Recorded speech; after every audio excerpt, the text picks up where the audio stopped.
మనలోని ప్రాణం అమ్మ, మనదైన రూపం అమ్మ, ఎనలేని జాలి గుణమే అమ్మ.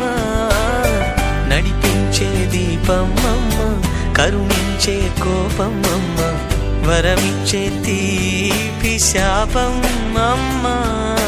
నాయాలి అమ్మగా అవుతుండగా జోలాలి పాడన కమ్మగా కమ్మగా. పెదవే పలికిన మాటల్లోనే తీయని మాటే అమ్మా, కదిలే దేవత అమ్మా, కంటికి వెలుగమ్మా. తనలో మమతే కలిపి పెడుతుంది ముద్దగా, తన లాలి పాటలోని సరిగమ పంచుతుంది ప్రేమ మధురిమ.